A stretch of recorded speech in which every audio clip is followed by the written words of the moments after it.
The night was merciless, cold enough to bite through layers, yet somehow his words cut deeper than the frost. Then go to your parents, hope you don't freeze.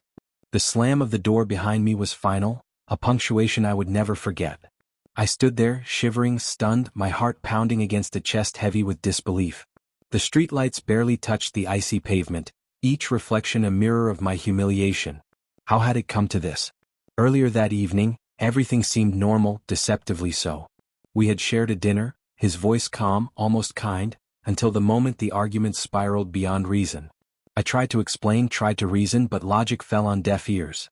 His smirk was the last thing I saw before the cold air enveloped me. The realization hit. He had chosen humiliation over understanding, cruelty over love. I took a step back, assessing the small distance between me and the familiar warmth of the apartment. My fingers trembled, not only from cold but from anger that refused to be quelled. I thought of my parents, the distance I'd have to cover, the icy wind that would lash at my face. But beneath the fear, a slow clarity began to form. I would not break. Not here, not now.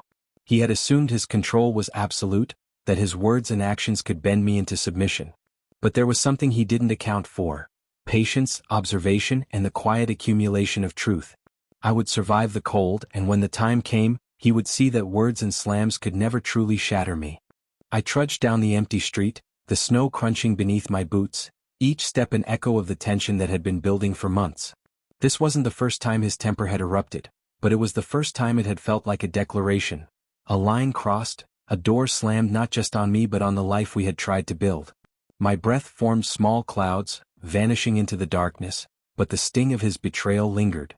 I thought back to the subtle signs I had ignored, the way his smiles no longer reached his eyes, the cold distance that had grown like ice between us. The late-night phone calls he quickly silenced when I entered the room, the way he dismissed my concerns with a wave of his hand, the casual cruelty masked as jest. Each small fracture had been a thread in a tapestry I refused to see unraveling. And now, standing alone in the biting night, the pattern was impossible to deny. I reached my parents' door, knocking, but hesitation lingered in my chest. Pride and anger warred inside me. Would I let him think he had won? No. He needed to understand that cruelty, no matter how loud or final it seemed, could never truly dictate my worth. I stepped back into the shadows, waiting, watching, gathering the fragments of my own strength. The night had given me clarity. Each injustice, each word of malice, each door slammed in anger was a lesson. And I would use them all, not to seek revenge blindly but to reclaim my life, my dignity, and the quiet power that comes from observing, understanding, and acting when the moment was right. Patience, I realized, was sharper than anger. It was a blade honed in silence, waiting for the precise moment to strike.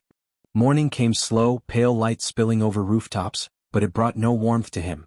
Not yet, anyway. I returned to the apartment, not with confrontation but with calm resolve. Inside, everything seemed ordinary, untouched, as if the night's chaos had been a dream. He didn't know I had waited, observed, remembered. The small details, the slips, the moments he thought insignificant, they were all accounted for now. I approached him quietly, letting the silence speak louder than any words. He looked up, surprise flashing across his face, a flicker of uncertainty replacing the arrogance that had always shielded him. The balance had shifted. No anger, no shouting, no dramatics. Only the truth, patiently gathered, presented with quiet certainty. He realized finally that control could not be taken by force or fear. It had to be earned, and he had squandered his chance. I stood there, steady, a calm observer of his unraveling. Outside, the frost still clung to the windows, but it could not touch the warmth I had reclaimed, the warmth of dignity, of strength unshaken by cruelty. That night, I slept with a quiet mind, knowing the doors he slammed could no longer trap me. Life, I understood, is not about enduring the storm, it's about standing tall once it passes.